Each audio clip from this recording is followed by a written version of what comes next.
another piece of art that was very reminiscent to my other one. I just called this one Charm.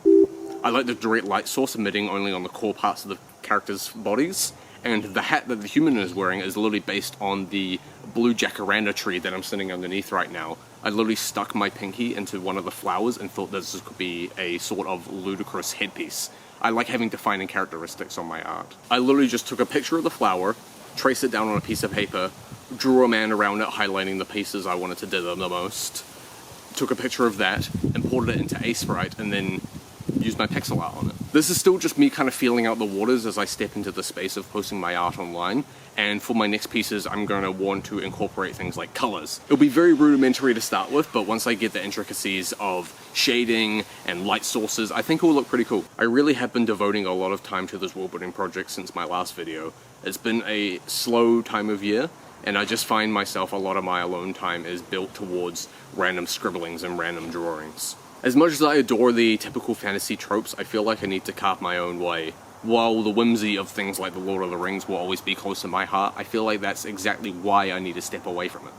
I need to challenge myself. I need to delve into the artistic realms that seem alien or confusing, but broaden my horizons to see what is possible. Scavenger's Reign really hypnotized me when I watched it. No show has ever really given me that feeling of being completely swept away into an alien world where half the time I'm awed by this extremely expressive biopunk elements, as well as perfectly balancing these rich characters. It was really, really something.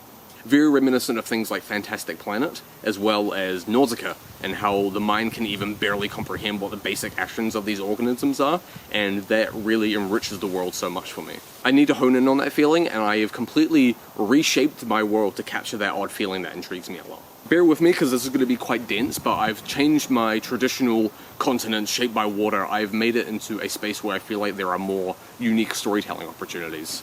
What used to be a continent, Arsala, is now the name given to the only habitable zone of the planet's vast trench, being 30 to 50 kilometers deep, sheltered from the harsh, oxygen-starved wasteland above. Within its depths, a unique ecosystem thrives as the dense oxygen buildup, geothermal warmth, and arcane-infused plant life kind of creates this self-sustaining biosphere that makes life possible in an otherwise inhospitable planet. There are other elements of the setting that really intrigue me, such as the centuries-old arcane scars, remnants of the grand magical upheaval that has seeped into the land, which bestows the trench's plant life with these mystical properties that are now essential for survival. Civilizations now thrive on bioengineered, magic-infused technology, such as the most popular means of travel, which is a large, lightweight glider called a skimmer that are enchanted that the vegetation literally underneath them bows into them to keep them propelled in flight. There's other technologies that define life in the Arsalan Trench, such as the Vertinet, which is the internet allegory.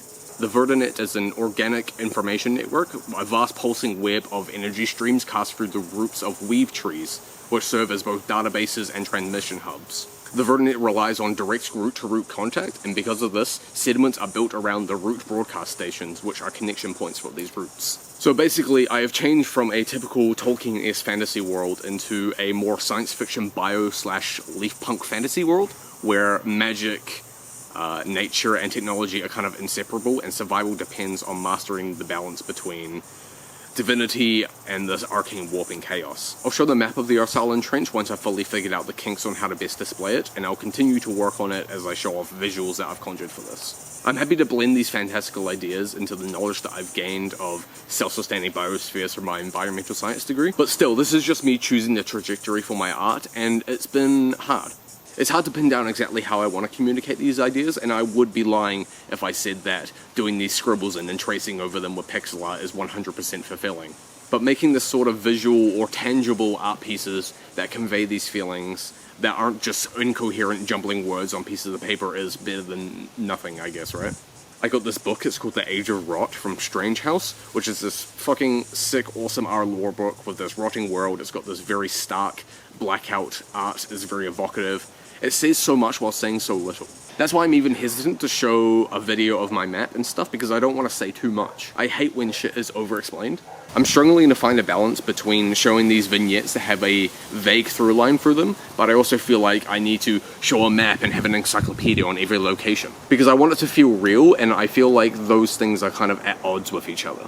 Because the vignette side, I think, is an angle that's steeped into coming to your own conclusions.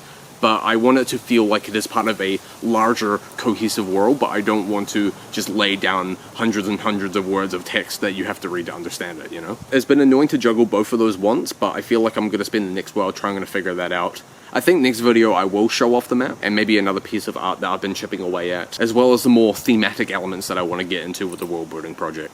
I'm just happy that I've taken the steps, and I'm feeling okay that I'm embracing this oddness, and that I've taken what was a stereotypical Tolkien-esque continent and shoved it into this other setting where I feel like there are so much more unique personal stories that I can tell from it. And we'll see how that goes, man.